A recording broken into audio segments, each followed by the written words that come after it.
Bismillahirrahmanirrahim. Elhamdülillahi Rabbil alemin.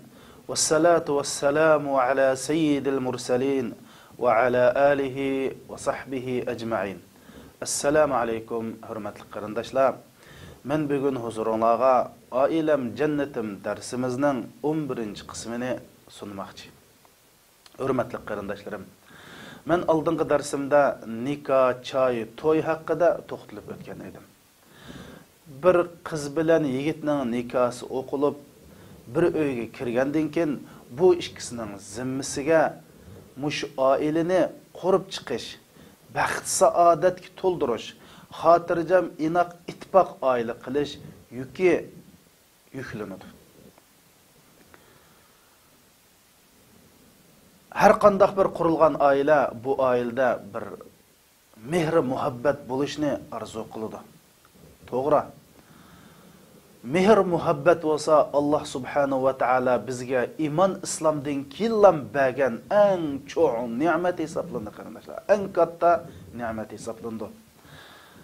Er bilan ayol bu o'zaro muhabbatni his qilsa, bunun ta'mini tetisa, bütün dünya bular uchun bir güzel tuyuldu. Etrafidagi hamma narsa güzel görünüdü. Yüreklerinin çoğunqur yerlerden, bütün vücududan, tumulardan baxt saadetini his kılıdı. Beşidin ötken her qandaq yaman gün, köngül ağıraq, hemmisini unutup gidiyor. Mana bu mehr muhabbet. Hem de bu mehr muhabbet ve inoq aile qurup chiqish uchun ayol ikkilisi öz zimmisiga tushgan majburiyatni Qur'on hadisining ruhiga uygun holatda ado qilish kerak. Yer sharida tunji bo'lib qurilgan oila bo'lsa, Havo onamiz bilan Odam alayhisalomning oilasidir. Allah subhanahu wa ta'ala bu ikkalanga sizlar jannatda xushal-xuram yashanglar, Allah yaqinlashmanglar degan daraxtga yaqinlashmanglar debdi. Bular şu daraxtga yaqinlashibdi, mana tunji bo'lib oilada ko'ngilsizlik kelib chiqdi. Demak, biz baxt saodatga to'lgan oila qilayli desak, qarindoshlar, chuqum Qur'on hadisninki ayolga yuklagan majburiyatlarini to'liq ijro qilishimiz kerak. Hamda ayolning majburiyati degan vaqtimizda mundaq 3 turga bo'lindi qarindoshlar. Birinchisi ayol ikkisi o'rtaq ado qiladigan majburiyat. Ikkinchisi erning majburiyati, uchinchisi ayolning majburiyati. Allah subhanahu wa ta'ala Qur'oni Karimda "Walahunna mislullazi alayhinna bil ma'ruf" deydi. Ayollarning erlaridan talab qiladigan haqlari bo'lgandek ustida ado qilishga tegishli majburiyatlari bor degan. İmam Qurtubi rahmetullah alayh mush ayet bo'lsa ayolninki o'rtaq ado qiladigan majburiyatlarni bayon qilgan deydi. Hadis sharifda Rasul akram sallallohu alayhi va sallam "Innaman nisa'u shaqa'iqur rijal" degan. Ayollar bo'lsa erlarning bir yerimidir. Ya'ni ikkisi o'xshash bat-barobardir degan. Shuning asosan biz bugun inshaalloh bu darsimizda ayolning o'tashga tegishlik o'rtaq majburiyatlarning eng muhimlardan bir nechini dapirmiz. Hamman dapirib olmaymiz, lekin biz muhim deb qaragan bir necha majburiyatni bayon qilamiz. Ayol ikkisi qilishga tegishlik, ado qilish tegishlik o'rtaq majburiyatlarning birinchisi bo'lsa,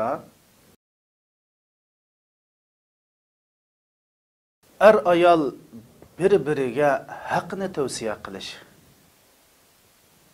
İman İslamda çın turuşqa, Allah subhanahu wa ta'ala çekligen iştini yenişqa, buyurgan işini qilishqa bir-biriga tavsiya qilish qarindoshlar. Allah subhanahu wa ta'ala Qur'oni Karimda Asr surasini nozil qilib shundaq deydi: Bismillahirrahmanirrahim. Vel asri innal insana lafi khusr illa allazina amanu wa amilus salihat ve tevasav bil haqqi ve tevasav bis sabr. Zaman bilan qasamki, bütün insaniyet ziyankarlıqdadır. Biroq Allohga iymon etib amal qilganlar haqni bir-biriga tavsiya qilib, mush haq yo'lida sabr qilishni bir-biriga tavsiya qilganlar, mana bular najot topganlar dedi. Her bir mümin musulmonning o'z qarindishiga haqni tavsiya qilish majburiyati ortilgan. Endi biz haqni tavsiya qilishni kimdan boshlaymiz? O'zimizga, eng yaqin odamlardan boshlaymiz. Shuning uchun ayol biriga haqni tavsiya qilish majburiyati bor qarindoshlar. Bu diniy majburiyat. Ikkinchisi qarindoshlar. Baxt, biz darsimizni oilam jannatim deb ism qo'ydik. Baxt, saodatlik oila qurish uchun chuqum bir-biriga haqni tavsiya qilish kerak dedik. Nimishqasi birinchisi bu haqni tavsiya qilish musulmonlarning bu chuqum boshlatib olamaydigan majburiyati. Ikkinchisi qarindoshlar, baxt saodat degan nima? Baxt saodat qaqoqlab kulganga, kiyimlarni noch kiyib, noch yeb, noch minib, noch yashqan qilan bo'lmaydi. Ash qaqoqlab kulganlarning yuragi qanchalik yig'laydi, buni Alloh biladi. Baxt saodat yurakning cho'nqur yerdan keladi. Yurak kimning ilkida? Alloh subhanahu va taolaning ilkida. Al-qalbu bayna isba'ir rahman deydi. Qalbing Allohning barmoqining oraliqida, ikki barmoqining oraliqida dedi payg'ambar sollallohu alayhi vasallam. Qalb Allohning ilkida.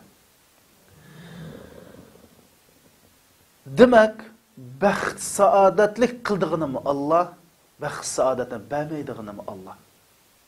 Chunki qalb Allohning ilkida. Baxt saodat qalbda bo'ladi. Endi demak baxt saodat Allohning ilkida bo'lgan ekan, buning qanday erishimiz? Albatta Allah subhanahu va taolaga toat ibodat qilish bilan erishimiz. Bir-birimizga haqni tavsiya qilish toat ibodatdir. Ya'ni ayolning baxt saodatining siri Allah subhanahu va taolaga itoat qilishdir. Shuning uchun bir-birimizga chuqum haqni tavsiya qilishimiz kerak. Rasul Akram sallallohu alayhi va sallam bir-biriga haqni tavsiya qilgan ayolni maqtab turib shunday deydi: Rahimallohu rajulan qama minal-layli fa salla, thumma ayqada imra'atahu.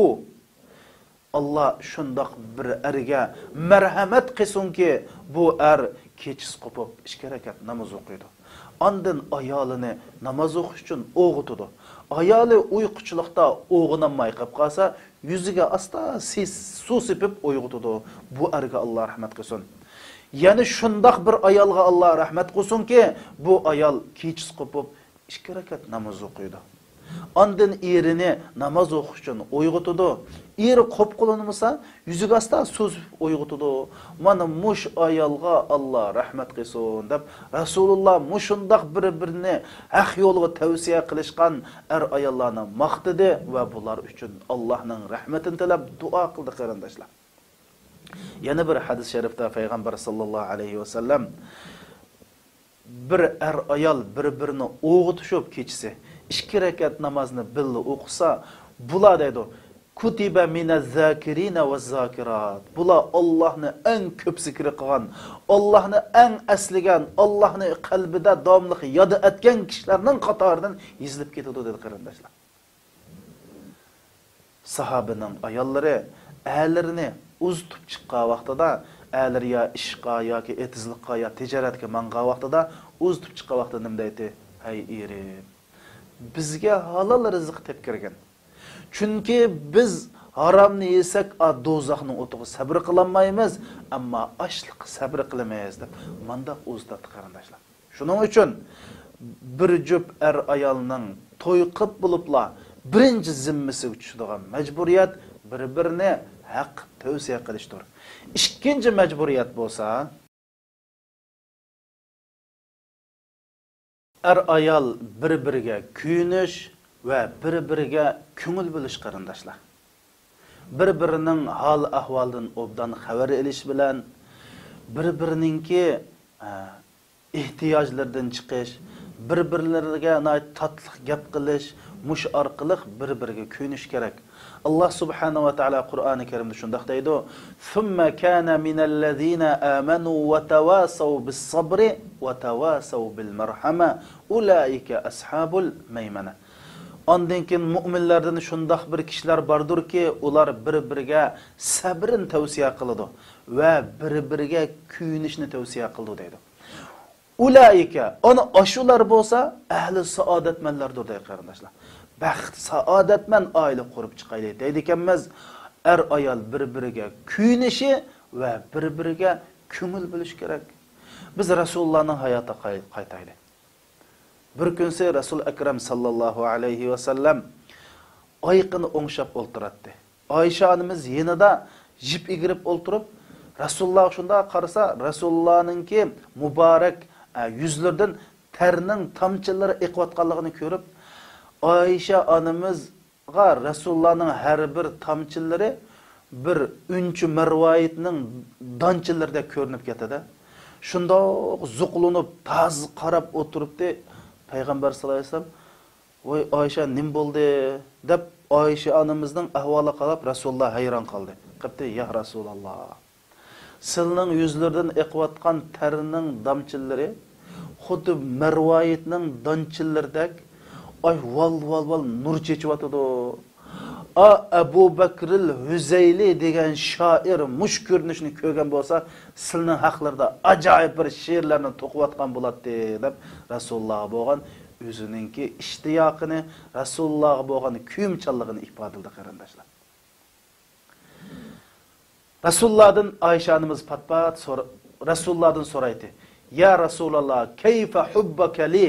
Ey Allah'ın peygamberi, "Mana bo'lgan muhabbatlari qandaroq?" desa, Rasululloh javob berib, "Ka'aqdil habl" deb javob berdi.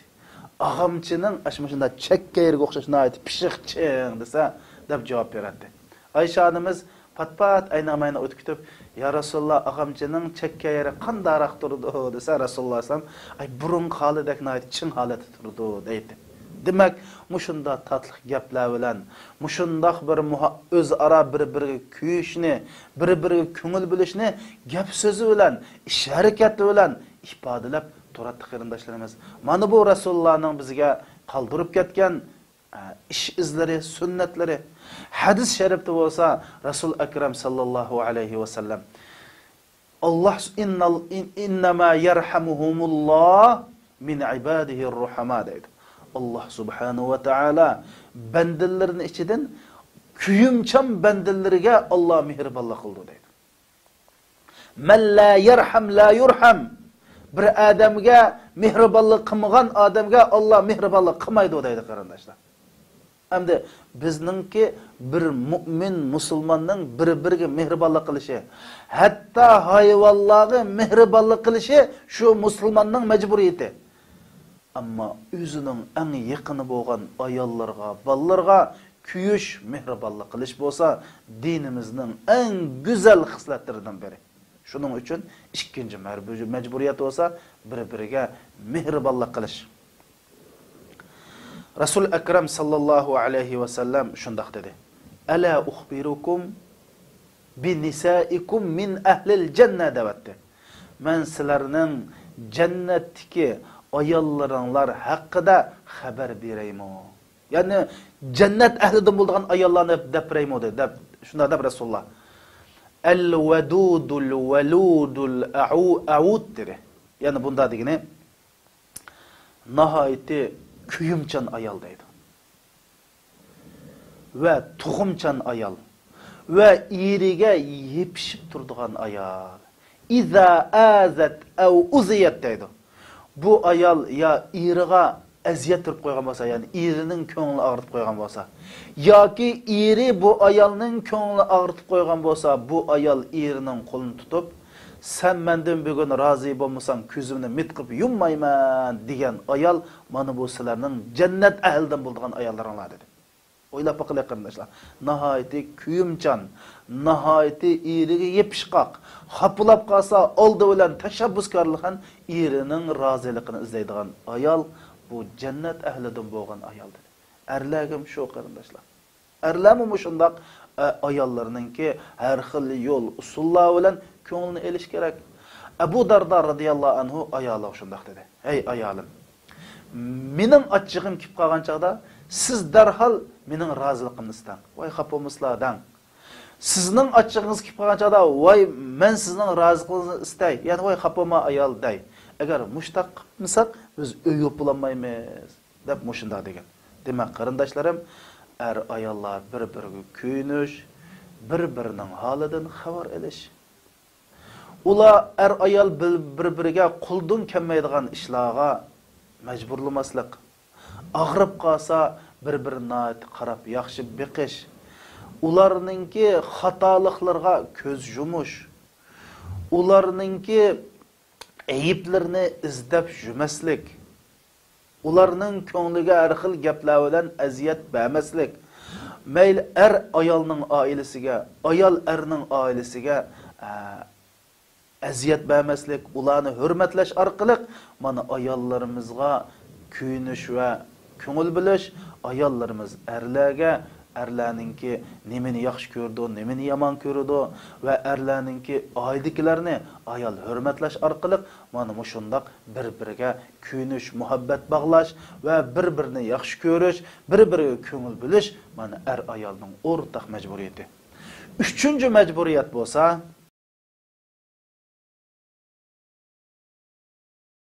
ayol bir-biriga ishinish, bir-biridan yomon gumonlarni qilmaslik qarindoshlar. Allah subhanahu wa ta'ala Qur'oni Karimda ya ayyuhallazina amanu ijtanibu kaseeran minadh-dhanni inna ba'dadh-dhanni ismun wa la tajassasu. Ey mu'min musulmonlar, sizlar ko'p gumon qilmanglar. Ya'ni gumonni ko'p qilmanglar.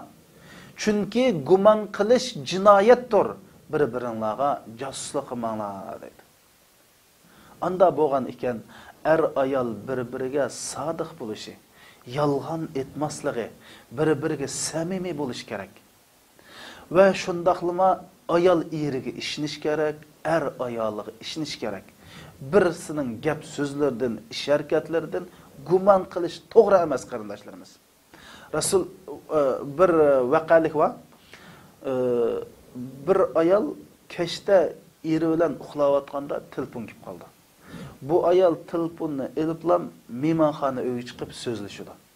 Eri buni o'qib gumonlanib asta chiqiblam ayolining qo'lidan telefonni eliblam kim bilan gaplashadigan deb qo'li qilib tinchaydi. Amaliyotda bu ayolning inisimi, akisimi chet elga chiqib, u chet el bilan vaqt farqi o'xshashmaganlikdan diqqat qilmay ayolningki tug'an yerda kech bo'lgan vaqtida telefon urib qolgan gap. Bu ayol hamda yo'ldishim uyg'unib ketmasin deb sal nersiga borib so'zlashgan, lekin yomon gumon qilgan. Shuning bilan demak oxirsida bu ayol ajrashib ketgan. Hamda bu ajrashib ketishgan nurg'un omillar sabab bo'lgan bo'lsa-mu, mening bilishimcha tunji bo'lib mush ikkisining uyining vayron bo'lishiga mush erning ayoldan yomon gumon qilganlik birinchi qadam, ya'ni yo'l hozirlagan qarindoshlar. Shuning uchun bir-birimizdan yomon gumon qilish shariatimizda cheklangan. Agar gumon qilib qolsak, shaytonning darvozasi yo'g'on ochildi qarindoshlar. O'limal deydi, bir-biridan gumon qilsa, u bir-biriga josuslik qilib, shuni Qur'oni Karimda wala tajassasu. Bir-biriga josuslik qilgandan bu oilada jangi jadalning darvozasi ochildi deydi. Meni misal gumon qilib qoldi, misal harakatlar anda turdi, atrovatdi, yo o'zini bek o'ngshab noyda bek qilda bo'lib ketdi, uy kesh qaytadi degandek, mush ishlar bilan gumon qo'zg'algan ekanlar, cho'qim shaytonning darvozasi ochildi. Qanday qilish kerak? Gumon qilib qolsang, sen uningga razvodlik qilma deydi. Birinchisi Alloh subhanahu va taolaga duo qil deydi. Ey Alloh deb duo qil. Ikkinchisi yo'ldoshingga noyda chiroyli haqni tavsiya qil. Allohdan qo'rqish to'g'riliq, oilani saqlab qolish to'g'riliq. Mush haqda tavsiya qilgan. Ammo bir-birimizga josuslik qilib, telfonlarga qarab, nomerlarga qarab, mana bir-birimizga o'g'irliqcha bir-birimizningki xususiy narsalarga chiqilishga bo'lmaydi. Hatto Ibn Abbas radhiyallohu anhu bir odam kitob o'qiyotgan bo'lsa, do kitobiga o'g'irliqcha qarashgan bo'lmaydi. bu kishilarning kishilik huquqiga, ya'ni xususiyatiga tajovuz qildik degan qarindoshlar. Shuning uchun gap qilgan chaqda bir-birimizga samimiy bo'lish, xabar yetkazgan chaqda bir-birimizga rost xabarni yetkazish, va'damizga vafo qilish. Rasul akram sallallohu alayhi va sallam ayatul munafiq salas, munofiqning alomati 3, gap qilsa yolg'on gap qildi degan qarindoshlar. Ayol bir-biriga chuqum samimiy, rost gapni qilish, bir-biriga vafodor bo'lish, bir-biriga samimiy bo'lish. Ayol qilish tegishlik yana bir o'rtaq majburiyat bo'lsa,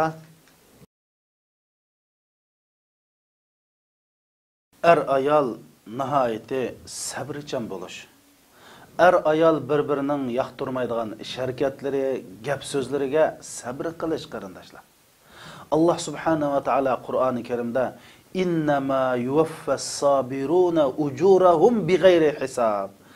Sabr qiluvchilarning ajri, savobi hisobsiz berildi dedi qarindoshlar. Chunki sabr qilish haqiqatan tez. Shuning uchun Allah subhanahu va taolo innalloha yuhibbus-sabirin. Allah subhanahu va taolo sabr qiluvchilarni yaxshi ko'radi dedi. Allah uni yaxshi ko'rsa, chuqum uni jannatga kirdi qarindoshlar. Qiyomat kunisi hisob kitob boshlashdan burun qani sabr qiluvchilar jannatga mansun deydi. Rasulullohning hadisi bu.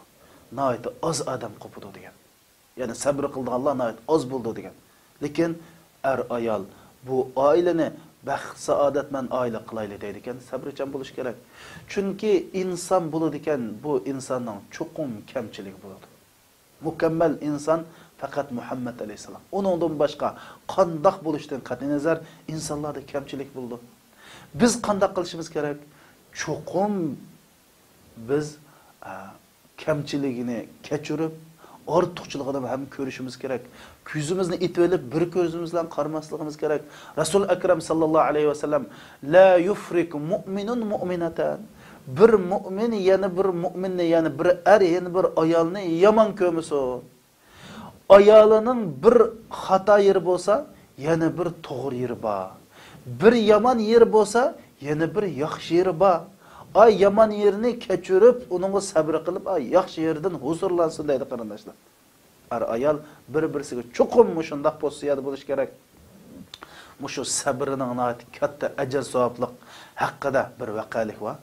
Mush Makkada Abdullah al-Qurayshi degan bir odam bor ekan.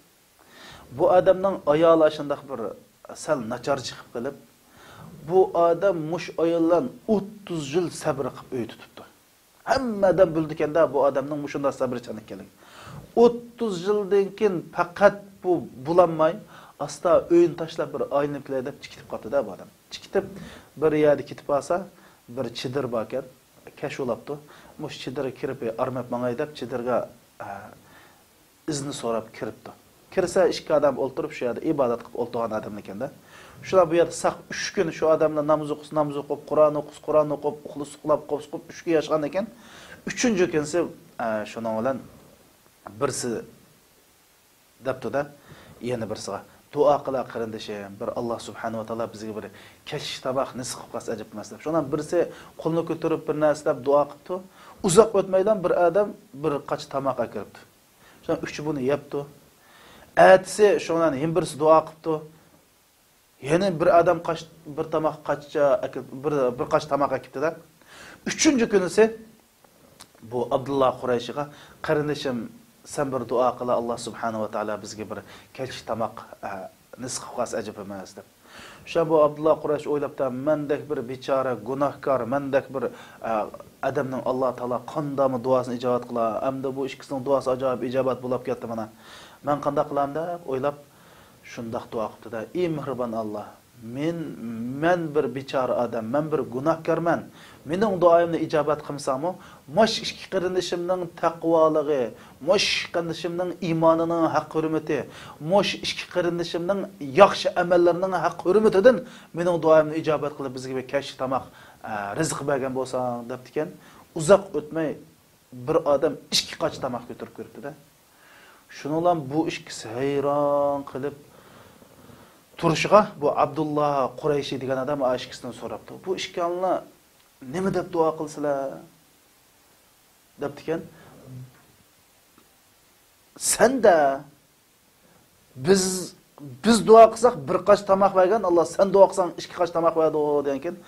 Men mushundaq mushu ikki qarindishimning taqvoligi, iymonining va yaxshi amallarining haq hurmatidan ey Alloh rizq bersin deb mushda dua qildim degandan keyin, ammo biz mush Makkada mushtaq ayoli nachar, ayolining nacharlikqa 30 yil sabr qilgan bir odam bormish.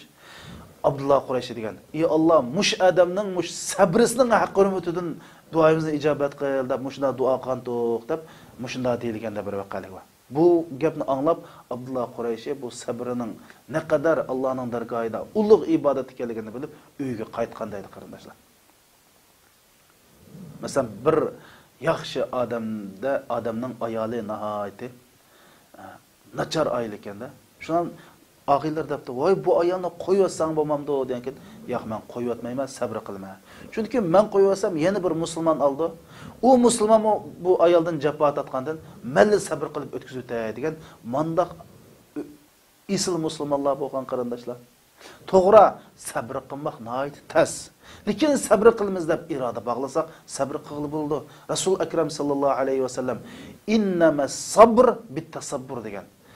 Sabr qilay deb qolsam, aş sabr qilman deb tirishib, tirmissan, chuqum sabr qila olaysan. Bu qil bo'lgan ishni payg'ambar sallallohu alayhi vasallam.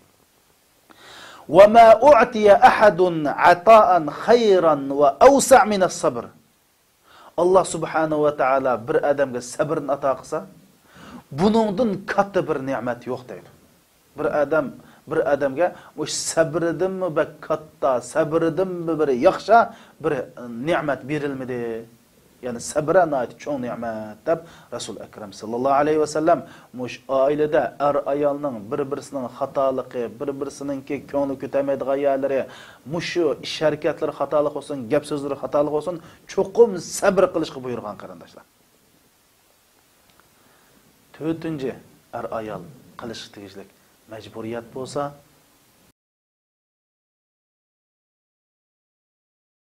ayol bir-biriga xo'shallik bag'ishlash.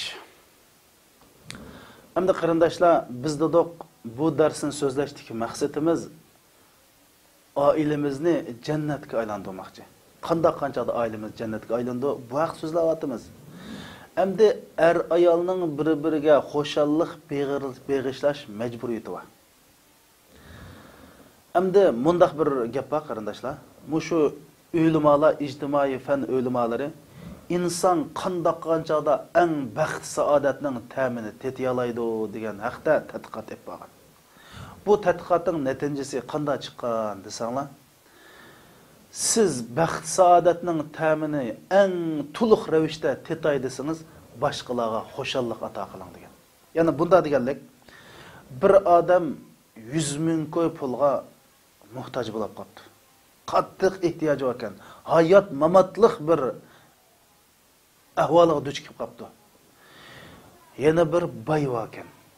Bu boy mush odamga 100 ming koy pulni berib, odamni qutqizyapti. Endi mushada eng xo'shal bo'la oladigan kim o? Ash 100 ming koyga erishib, hayot mamatliq paytdan mushunda xatarlik vaqtda 100 ming koyni birisi bir ishlan qutlib qolgan odammi yoki 100 ming koyni bergan odam bo'lsa, o'lmal deydi. 100 ming koyni bergini, 100 ming koyni og'indimi bak xo'shal xo'ramliq baqsadatni his qiladi degan qarindoshlar. Buni ishinglar buning qarindoshlar. Bu noyat to'g'ri gap. Sizlarmi tajriba qilib birlar yetimning beshini silab beqinglar. Xolis ko'nglinglardan Alloh rizoligi deb bir narsani Alloh yo'lida xashlab beqinglar. Ojiz miskinlarga diniy yo'lda bir narsa berib beqinglar.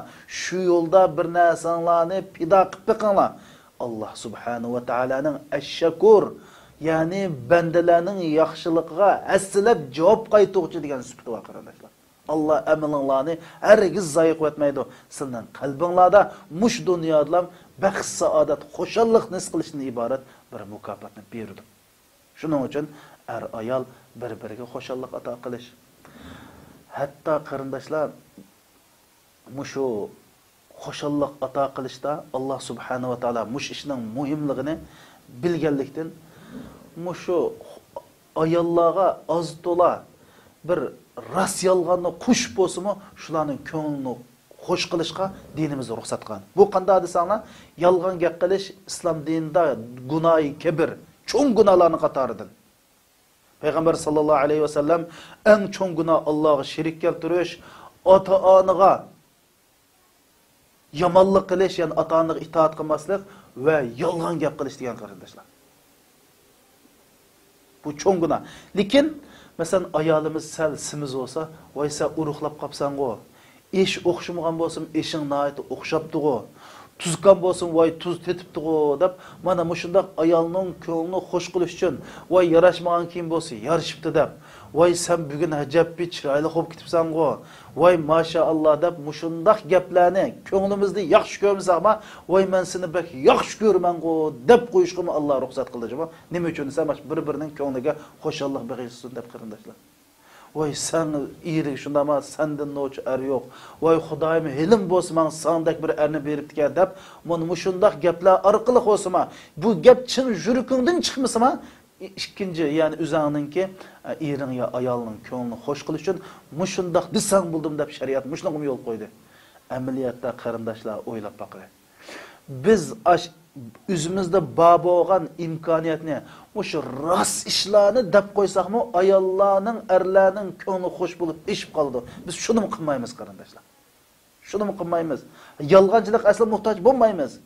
Rastchil ishlarni imkoniyatimiz bor bo'lgan, qo'limizdan keladigan tatlı gap, tatlı so'z, voy bir o'xshitib tamoq etib bersa yoki eringiz sizga obdan bir bozorning uyning bir uyga bir lozimlik narsani olib bersa, voy rahmat, ajabbi qo'shib ketim deyish kelmamda og'zimizdan, qo'limizdan kelmamda keladi qarindoshlar. Mushuni qilmaymiz emasmi? Bir ayol vakanda bir evle 30 yıl öy tutkan ayalken, bir gün sen erining aldığa kalığı berdiğen halapne kılıp koydu da, yesladim.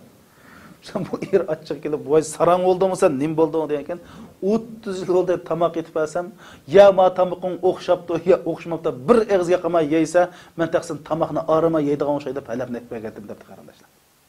Demek, biz muşunda bir gaplar bilen, kichkina bir narsalar bilan, azroq so'g' salomlar bilan, ayni o'tib, mayni o'tib bir mehr muhabbat berish bilan, chaqchaq qilish bilan bir-birimizga shuna xo'shallik bag'ishlash mana bu er ayolningki majburiyati. Eng oxirgi majburiyat bo'lsa, farzand tarbiyalash mas'uliyati qarindoshlar. Er ayol bir oilani yaxshi oila qurib chiqish majburiyati bor. Shu qatordan bal tarbiyalash, balni axloqiy jihatdan, diniy jihatdan, yurib turish jihatdan, ijtimoiy jihatdan va sahiya jihatdan mush balni yaxshi cho'ng qilish er ayolning o'rtaq majburiyati. Rasul akram sallallohu alayhi va sallam hadis sharifda kullu mawlud yuladu ala al-fitra dedi. Har qanday bola sağlam İslam'a mayil, yani kalbi pak, muşunda qalatı toğuludu. Yani muş oppak qağızdaki toğuludu. Fa abava dadısı, anısı bu balını ya Yahudi qıp terbiyleydi, ya Mecusi qıp terbiyleydi, ya Nasara, Hristiyan qıp terbiyleydi kardeşler. Resulullah bu hadiste balınınki sağlam toğulduğanlıqı, bu balının kiyince yaxşı adam buluşu yoki yaman adam buluşu çoqum ya dadının ya anının severligidan buldu. Çünkü bu ikisi yaxşı terbiyelemgelikten şunda buldu deb buni atavatdi qarindoshlar. Shuning uchun ota-ona mush balni tarbiyalashdan iborat bu o'rtaq mas'uliyatini o'z ustiga olish kerak. Rasul akram sallallohu alayhi vasallam hadis sharifda "Var-rajulu ra'in fi baytihi وَالْمَرْأَةُ رَاعِيَةٌ فِي بَيْتِهَا." Er özünün uyda padıcıdır ve şu özünün ailesinden soruldu, mesuldur deydi. Ayal özünün uyda padıcıdır ve özünün ballarından soruldu, şunu da mesuldur. Demek kardeşler, muş ballarını ahlaki cihetten, dini cihetten, sağlamlık cihetten, yürüp turuş, ictimai, muş cihetlerden terbiyeleş, ata-ana işkilisinin ortak hemkarlaşıp, tarbiyalash, beqib cho'ng qilish majburiyati bor. Buni bir-birimizga ot qo'yish qat'iy bo'lmaydi. Chuqum mushnuga boshqa turib, bir-birimizga hamdamda bo'lib, birimiz bilan hamkorlashib, mushu bal tarbiyalashdan iborat majburiyatni o'rtaq ato qilaylik. Men degandek qarindoshlar, bu majburiyatlar hamma majburiyatlar emas. Eng muhimlari boshqa majburiyatlar ham bor. Alloh subhanahu va taolo hammamizni muvaffaq qilsin. Assalomu alaykum va rahmatullohi va barakatuh.